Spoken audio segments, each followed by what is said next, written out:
Hey y'all, it's Dr. Know-It-All. I got 12.3.3, so I figured I would do a first drive. I'm going to drive to the gym, climbing gym, back from the climbing gym to work, do my stuff in the afternoon, and then probably go home. If nothing interesting happens, I may not actually, I'm going to try full self-driving from my parking space. Ooh, let's see how that works. Wow. Okay, so first test of the full self-driving is going to be this supervised, by the way, not beta anymore, is going to be this gate. It actually is slowing down for the gate.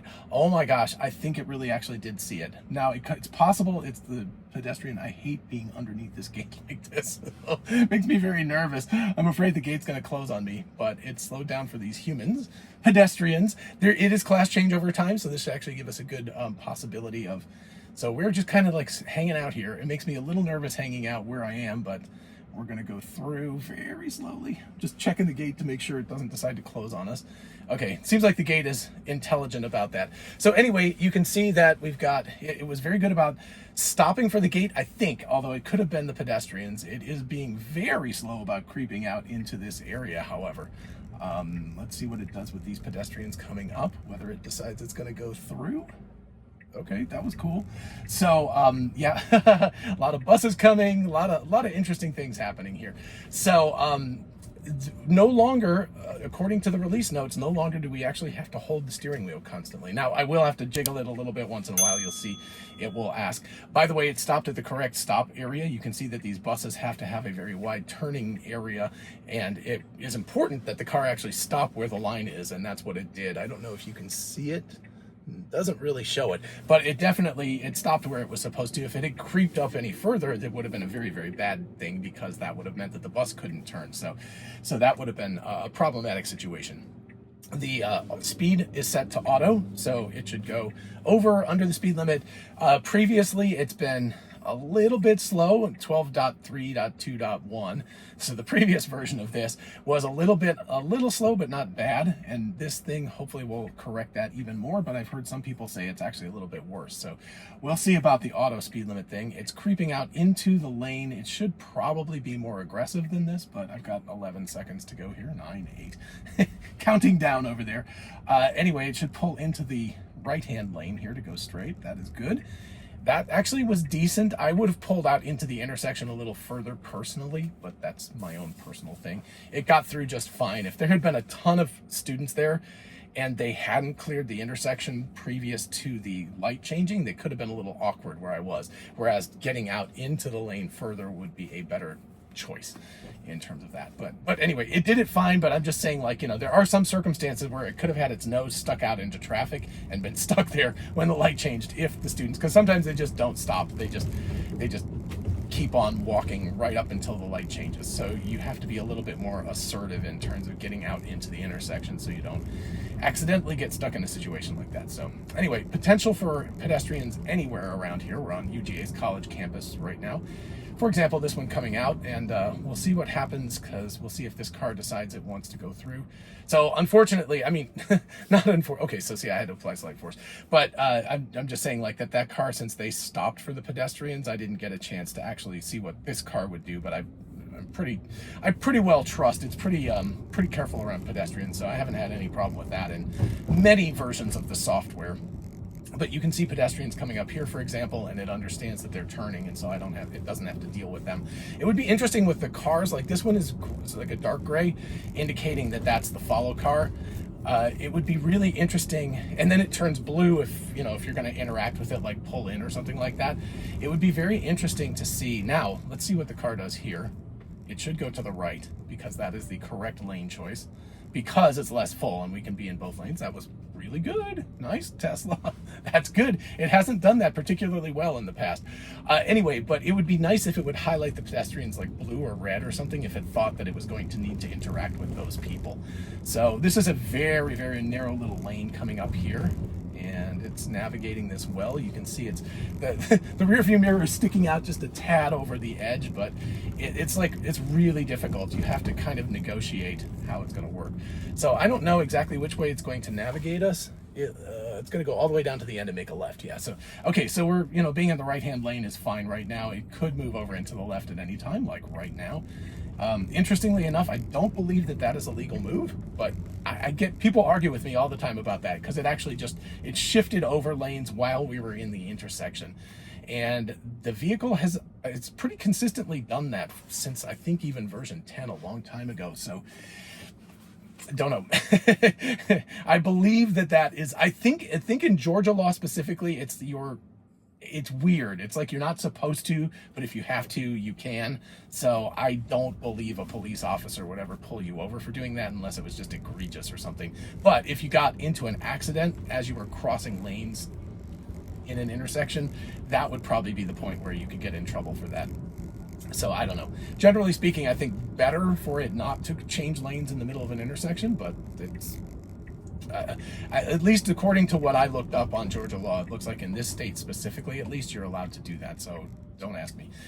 Anyway, thus far, it has been good. I mean, we're in a lot of heavy traffic, so it hasn't had a chance to really accelerate to a point where it's like, what is the maximum speed the car itself feels comfortable with? But I believe this will be a protected left-hand turn when this turns on, because generally speaking, you never know. Like sometimes the dumb, they're called, the smart signal things, they're not that smart. They're kind of dumb. And so they sometimes won't turn the turn signal on, but generally speaking, it will put on the left-hand turn, protected left-hand turn arrow. So we will see. Anyway, yeah, 12.3, in terms of getting 12.3, yeah, so we got the arrow. I was not getting it, and I was kind of like frustrated about that, but then K10 actually said, hey, just go to the software thing, go up, select software here, do that, scroll down to the part where it says software updates, so just, go here, push software, scroll down to the part where it says software updates, and let it just think about it for a while, and it goes out and pulls itself, and you will, same mistake. Okay, Tesla, you guys got to fix this. This is not a lane. This is very much not a lane. And this, I don't know what's going to happen with that blue car. That is very, very bad driving. It should not do that at all, because that's confusing to the people. And, okay. Cool. Yeah, just checking. I was checking how close it is to the curb. It looks like it's staying far enough away. Okay, so now we're getting a chance to open it up a little bit. So 36 and 30, that seems pretty reasonable here. Anyway, so if you just go there, go to software, scroll up to the point where you can see it, and it'll say check for updates, and then it should actually just download 12.3.3. Didn't realize that because I was waiting for it to tell me. So I'm going to try that on our other car, our Model 3, which doesn't have full self-driving enabled currently. It's still on version 11 of the software. So when I get home, I'll go in and check it. You have to do it on the car. You can't do it from the app. Again, this is a really good test here because you can see the bridge is at head height. And so this is a situation where a radar-based navigation system would totally fail because it would see that as like a truck or something in the way. So it's really cool. It's never really had a problem with that, at least since version 11 something of the software. But it has been, I always am amazed by that because that's like a nasty problem here. Okay, so here we have a four-way stop, and the car is going to, and there's nobody here. Well, actually there's a truck there, I take that back.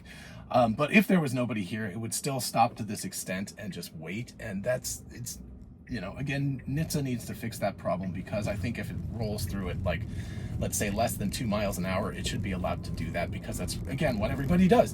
Ashok said, I think it was 99.5% of their drivers roll stop signs. So that's a pretty massive percentage do that, and it confuses people when you don't. So actually, it's like in a situation like that, if I had arrived before that truck, the truck would have been very confused by me not going through more quickly, because it would have been assuming that.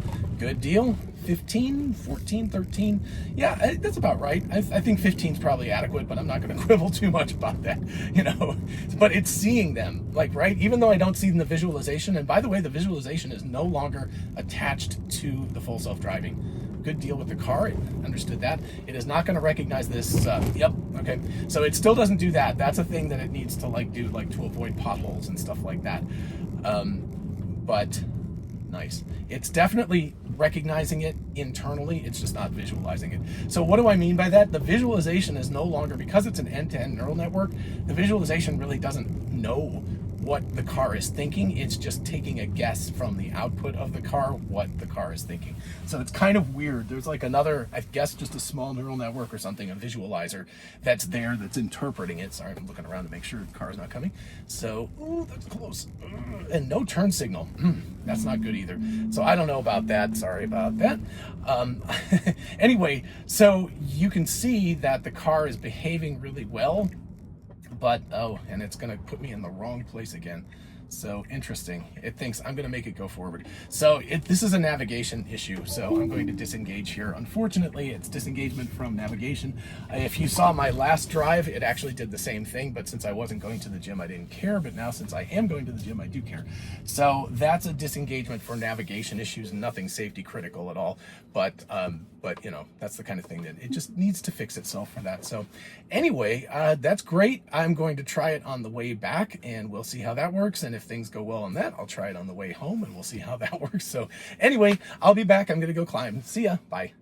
I don't know about you, but all this brain work makes me hungry. However, going to the grocery store and figuring out a menu for food for the week is more than I can handle most weeks. And that's where Hungry Root, today's sponsor, comes in. Hungry Root is my partner in healthy living, and they make it all so easy. Take a fun quiz, and Hungry Root learns who you are and what you like to eat, and their sophisticated software serves up the best choices for you each week, both meals and snacks. Each week, Hungry Root sends you personalized meals, and you're always in control. Let Hungry Root pick your meals and groceries for you, or edit your shopping cart to your heart's content. Either way, the more you use Hungry Root, the better it gets to know your tastes, and the more you'll love what you get. I particularly like that I can get vegetarian and pescatarian meals, which is great for me, and I can easily look at the ingredients of everything on their website, which means I can check to be sure I can stick to my no refined sugar diet. The snacks are delicious, and the meals are easy to cook with clear instructions, or you can mix and match things in your fridge and make up something different if you prefer. Last night, I made cheesy red bean quesadillas, super simple to make and so delicious. Is this making you hungry? Well, the first 100 people to use my promo code DrNo40 will get 40% off their first order of Hungry Root. I love food, but too often I'm too busy to devote the time and mental energy to make the best meals and snacks for myself. With Hungry Root as my partner, I no longer have to worry about that, and I'm sure to get the best, most healthy food possible, all delivered right to my door. Thanks again to Hungry Root for sponsoring today's video. Be sure to check out my link to save 40% off your first order, and now let's get back to it. Alrighty, back again, back to work. Let's fire it up. I'm a little sweatier, car's a little hotter. Probably should have turned on the AC a little while before I got back out to the car, but you know, such is life. The display is off, video is recording. There we go. Alright, first test, car coming from the left. And see how it like highlights it blue? Woo! Okay, a little aggressive on the way out of the parking lot.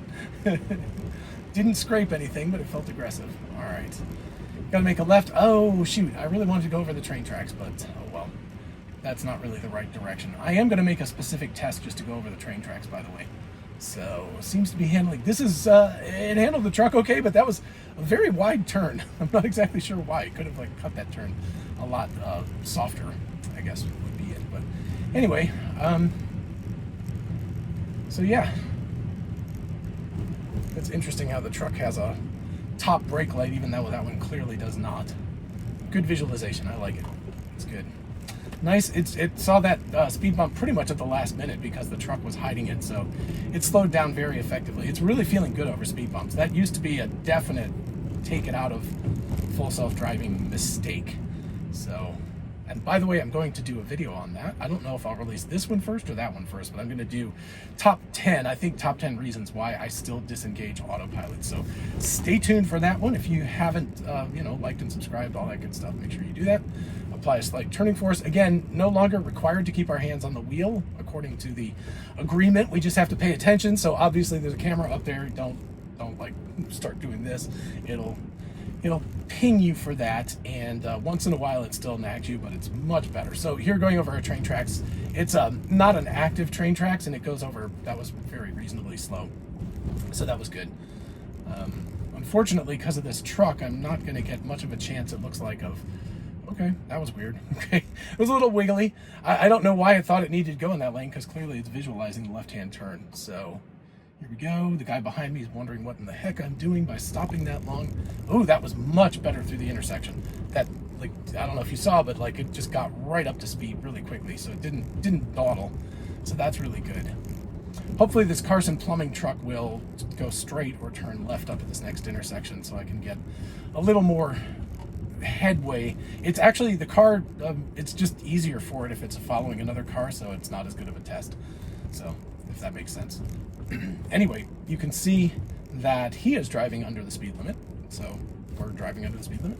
Makes sense. I am in assertive mode, but according to most people, this is all anecdotal, of course, we don't have any word from Tesla, but according to most people that have driven it, it doesn't seem to matter whether it's in chill, regular, or assertive for this. I think it still matters on the highway because the highway is still on the old version of the software, unless, now I haven't tested it with 12.3.3, so we'll try that on the way home. We'll see what the highway looks like, but at least the last version of it was still on the 11 stack. So, okay, so now we've given up the truck for a Mercedes that's driving super slow. What is this car doing? Okay, that was a disengagement. That guy behind me was wondering what I was doing. I don't know what that was. That was actually weird. That was like a navigation issue. It was just completely freaked out by that. The car attempted to turn left when clearly it needed to turn right. Not sure what's going on with that. So that was an unfortunate disengagement. It's very strange because as far as I know, the directions, I could have been wrong, so I probably should have looked at it, but it appeared that it wanted to turn right, and then it was like, go straight or turn left. Very, very odd. That's a weird one. So if there hadn't been, there's a truck right behind me. If there hadn't been a truck right behind me, you can see it back behind me. I would have gone ahead and let it do its thing because I had the light and there wasn't any other danger. But with that truck back there, I didn't want to confuse him, so I figured I better do that. Okay, so it visualizes this guy on the scooter, or I guess, yeah, scooter. Now what it should do, no, I guess it doesn't have to anymore. I was going to say it should get into the right lane now, but that other guy did that, so. Anyway, we'll stay in this lane. Cars chill. Visualizing all the cars. Interestingly enough, it's visualizing those cars as sort of parked. Oh no, now it's doing it correctly. So it saw them, it just had them in the wrong configuration. So that was interesting. Again, the visualization system, as far as I understand it, does not have access to the internal workings of the actual control stack, the version 12 software. So whatever the visualization is, it's running kind of like on top and taking a guess at what the car is seeing. So it's kind of weird, but that is what happened when they changed the software stack over, at least according to the last I heard. Now, could be different now, I don't know, but that's what I heard, so that's pretty cool. Anyway, yeah, I don't know. That was a very weird disengagement. I haven't had anything like that happen in quite a while. I think, I mean, again, I don't know that you would consider that safety critical, except for the fact that it was confusing the guy behind me. And since it was confusing the guy behind me, that is, oh, let's see what it does. Let's see, that's actually very nice. With this, what is that, a Challenger? So I don't know what he's doing, but okay. There we go. All right, that was nicer than me because I don't think it was necessarily, I don't know. It was one of those situations where because the car would have pulled forward ahead of that guy, it probably would have been better, but I don't know.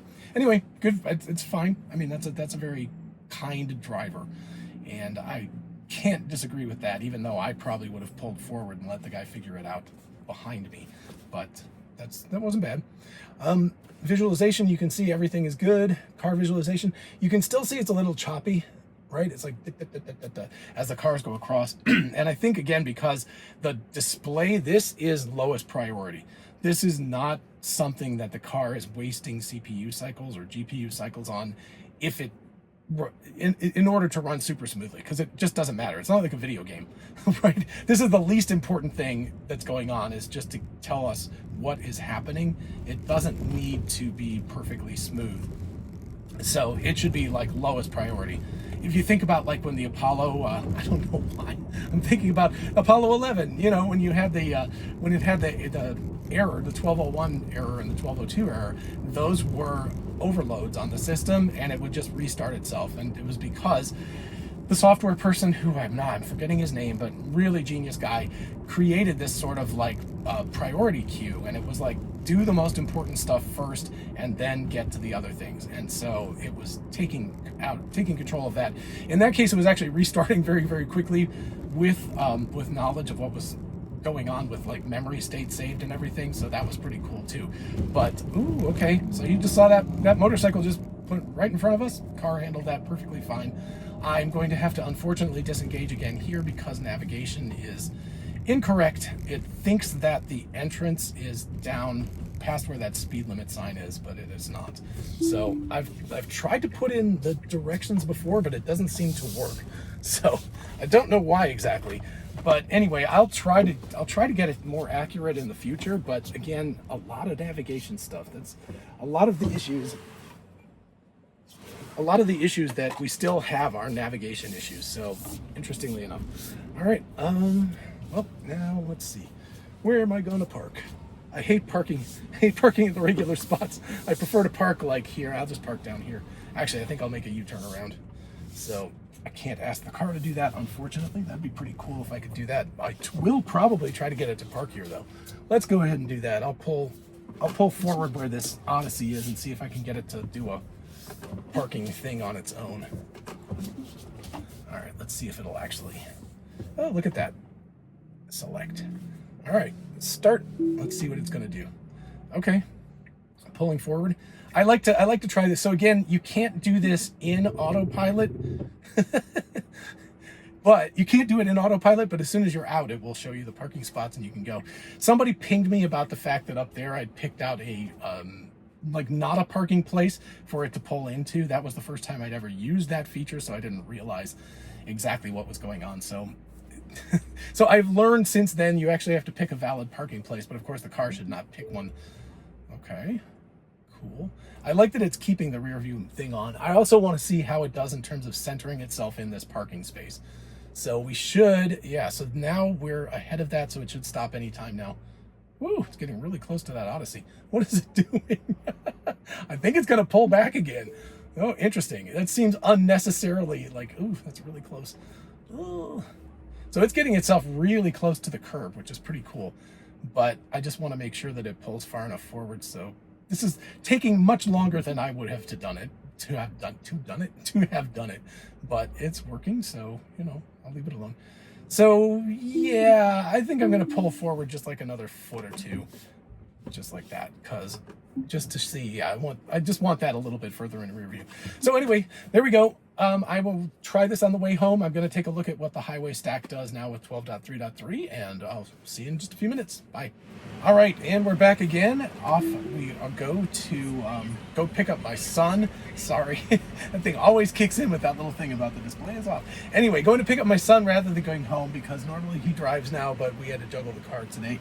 So I'm having to go pick him up. I think what I'm going to do here is I'm going to take a little bit different direction. It wants to go left. I don't know, maybe I'll let it go left since it looks like it'll get through this light. Usually I don't like to wait at this light, but since it looks like we'll actually make it through, I'll go ahead and let it do what it wants to this time. So there we go.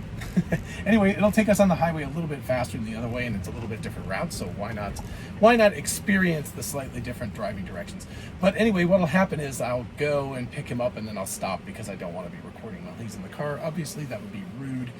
So anyway, it is a 12-minute trip, so you're going to get 2 10-minute ones and a 12-minute one, so about somewhere around a half hour.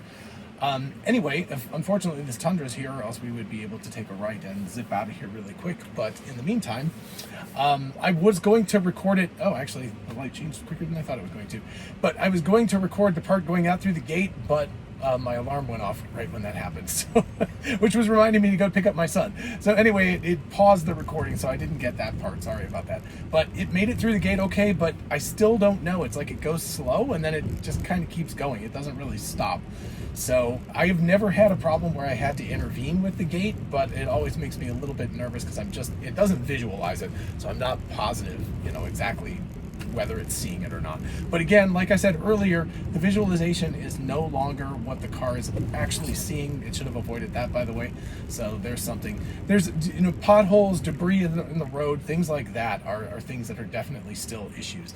This is a keep moving area. There's a car behind me. They're going to get pissed about this. The car needs to go. I'm sorry, guys. Okay. Anyway, ooh, that was bad. So that was a situation where the car, it actually has a lane and it should just keep on going. It should not, it's not even a yield.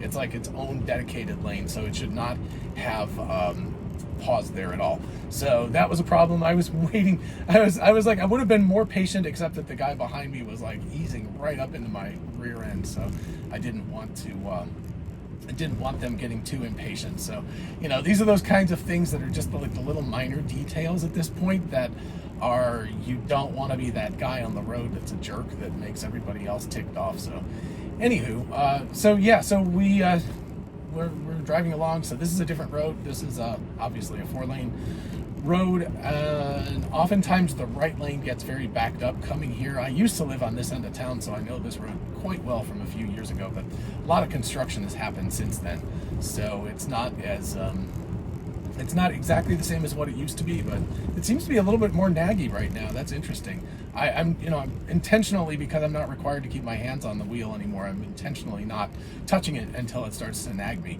But it seems to be doing it more on this drive. Maybe it's a little more concerned because of, I don't know, because of one thing or another. It seems to be when the car gets a little more like nervous. I hate to say that because it's hard to think that a computer would feel more nervous, but since it's trained on neural networks that's trained on human drivers, maybe that is a decent way to put it. But when the car is more nervous, like when you're in construction areas, for example, there's pylons and things like that around here, or particularly complex situations of driving and everything, the car seems to be a little bit more, it's more needy. It just requires a little bit more like jiggling the steering wheel to prove that you're still there.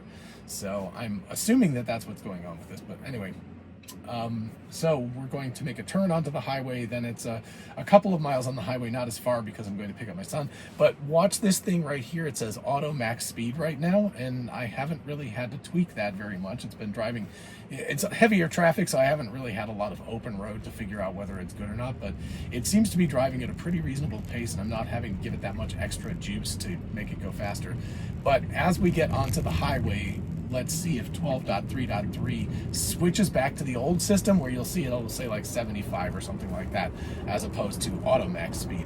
And I believe that that's the indication that the vehicle, it's accelerating nicely, by the way, to get onto the highway. Not quite as fast as I would be. I'd be a little bit closer to that car in front of me, but it's also going to have to deal with this white truck, but probably not too bad. And crazily enough, it's actually not that busy on the highway right now. So anyway, after it merges, let's see how it merges. So it should merge now.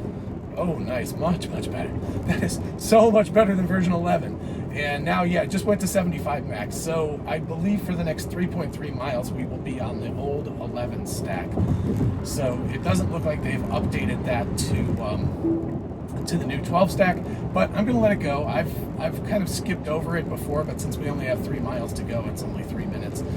And we'll see, but basically it's done very, very well on the highway for quite a while. We drove all the way, for my dad's memorial service on version 12.3, whatever it was, 12.3, the original 12.3.0, and it did very well. But of course, most of that driving was on the highway. I'm also going to clean the windshield. Let's see if that does anything. It's just there's some junk. There's so much pollen and everything in the air right now that it's just like give it a little bit extra. So okay, but it seemed to handle that pretty well. It didn't say like bad weather detected or anything like that. It seems to be handling that. You can see the gap that it's giving the cars in front. That's the biggest issue that I have currently with full self-driving in the highway, and I know that legally this is the correct distance to be behind a car in front of you, but the problem is that in any kind of heavy traffic, in aggressive driving like in Washington, LA, Georgia, wherever, people will just cut right in front of you constantly, and they'll get really ticked off if you don't like come right in on top of them and get close. This is a little more reasonable, but anyway, it's annoying. this is the situation where right now we're having to deal with human beings and with computers on the road. And once we get just computers on the road, in other words, once everything is autonomous driving, it won't be an issue anymore, because the vehicles will be they'll behave much better around each other than humans. Humans are very, very selfish actors, and computers will be much better about sharing the road with others. So that's my prediction, at least. I can't tell you that for sure because I don't know, but I would assume that we're going to be looking at computers being better about just sharing the road and not trying to be aggressive and cut in. So it'll be more of a communal type of effort rather than an individual one, which often leads to problems on the road. Okay, so we've got a cloverleaf coming up, and the car at about 0.5 miles should start to look for a place to turn in. So actually that's very cool. You can see it's picked this white 4Runner up here, or maybe between these two guys. So actually it should go in front of the 4Runner. This is interesting. Okay, it was trying to make up its mind between the two. I would have normally gone in front of the 4Runner because he's going extremely slowly. I mean, 56, geez. I would have gone up in front and pulled in behind the black car in front of him, but you know, such is life. Letting it roll. So anyway, so as soon as we get off this fork, you should see this go back to auto max speed. We should, like, pretty quickly, I think, in my experience at least. So let's see, 60, 55, auto, yeah. So pretty much as soon as you get off the fork in the road, it immediately jumps off to the auto max speed again. So that's my indication that we're now on the 12 stack. So it hands it off pretty efficiently right at that moment. So, by the way, got some AG1 there. So anyway, yeah, we'll see how this all goes around the turn, and yep, okay, it's handling that very well. Sometimes in the old version it would go either too slowly or it would feel like it was a little bit too crazy and aggressive. That actually was good. It's the first time I've done that cloverleaf in quite a while, so that actually felt really good. And here we go. Let's see if this other 4Runner, nope, it actually dealt with that. Okay, so the car now should get into the left lane because it should be preparing itself for success. You can see that there's a bus up there or something, and that's going to be slow going uphill coming off of a red light, but this is where I'll ding the car. This is the kind of thing, those little tiny details that it should actually, I guess it's not a bus, it's a truck, but the odds are that that truck will be slow coming off the line going up a hill, so we should be in the left-hand lane behind that Toyota Camry, or actually we should have been in front of it, should have been behind the Honda Fit instead. That's where we should have been. So you can compare, you'll see if I was behind. So anyway, sorry, it's my son calling, I know. He is very aggressive. He never makes any contact with us unless he wants something. In this case, it's being picked up, and then he's like immediately like, hey, pay attention to me. So anyway, it should turn in now, and ooh, that was pretty good. Okay, so there was a Lexus that was coming up pretty quickly on our rear end, and it was aggressive. It like actually accelerated to pull in, and that was really, really well done. It didn't make the guy behind me feel like I was a jerk or anything like that. So that's definitely better than 11 as well. Now let's see, this is an unprotected left here unless the light changes, but generally speaking, it should wait. This is high-speed traffic, but it has pretty good visibility up here. So it's actually 55 coming towards us, so it's about 60, 65. So it should go right now. Nope, waiting for the truck. Okay, at least after this truck with the whatever it's hauling, some straw. Okay, better. Okay, so now let's see how it handles these speed bumps, because there are some significant size speed bumps here, and in the past it has been a little aggressive going over them. So, oh good, okay. So see, it's handling the bigger speed bumps more slowly. That's actually really good. And let's see, going by a Model S over here and handling that well. Let's see how it handles this human. So there we go. All right, that was good. Again, we're in a parking lot, or a parking area, so it needs to be generally like chill about that. So yeah, let's see. And again, in the past, it's gone a little too close to these curbs for my comfort, but it actually seems to be doing pretty well here. And so we're just easing into this whole thing, and it seems to be doing okay with this. It's going a little slow for my taste now. It should probably be doing more like 20 in here ish. It's saying that the max speed is 15. I think reasonably we could be going closer to 20. Oof, I don't know. Maybe that's just me. It looks like it's getting really, really close to those edges over there. but it is handling, oh my gosh, it's handling these bumps so much better than it did. That's perhaps a little excessively slow. I think it was getting confused between the cars, but that was a pretty gnarly situation. I mean, it was going over a bump in a curb with other cars going the other direction, and I believe it's going to try to pull in here, or is it going to be the next one? So someplace, I don't know. It's going to drop me off. I actually want to see what it does and whether it drops me off in a correct area. I don't see my son here yet, so he must be wanting to get picked up at the other parking area, but that's fine. So, oh, cool. I think it's going to drop us right off at the Spartan Center. That is pretty cool. Let's see. I don't know. I want to see what it does at the end of its navigation and whether it can actually put us into the right spot here. So, I mean, I think it could have done slightly better because we are several feet away from the curb. But generally speaking, 12.3.3 working really, really well, except for that really weird navigation issue. I don't know what that was, where it was just it was trying to turn left in a right-hand turn lane, and even though the navigation was saying turn right, that was very strange. There was something that freaked it out about that. But aside from that, it's driving, I would say it feels better than 12.3.2.1, although this one's much more subtle than the difference between 12.3 to 12.3.2.1. But even with that subtle difference, it's just a little bit faster, a little bit more aggressive coming out of like intersections and things like that. So I'm a pretty big fan. I think that this is a great improvement, and we haven't heard about 12.4 yet or whatever the next version is, but if we get another significant improvement like both Ashok and Elon have promised us, we're going to be talking about getting really, really close to like fully autonomous driving. I don't feel the great need to disengage anymore. You know, there's places where I would push the accelerator and things like that to get it to go a little bit faster, but I don't feel a huge need. With 11, there was a lot of times where I was like, okay, I'll let it do it for the full self-driving test, but now I'm not feeling that way anymore. I'm like, this is actually working great. I think this is really fantastic. Anyway, got to go pick up my son. Let me know what you think. I assume everybody who has a Tesla's got 12.3, and you can give it a shot now and see what happens. 12.3.3, sorry. Anyway, but you can give it a shot. You can see how it is, and you can let me know in the comments what it's like and what your experience is like, especially if it's your first time driving full self-driving. This I imagine would be quite a revelation to people who haven't driven it before, because this is substantially better. Thanks again to Hungry Root for sponsoring today's video. Be sure to check out my link to save 40% off your first order. And I'll see you in the next video. Bye-bye.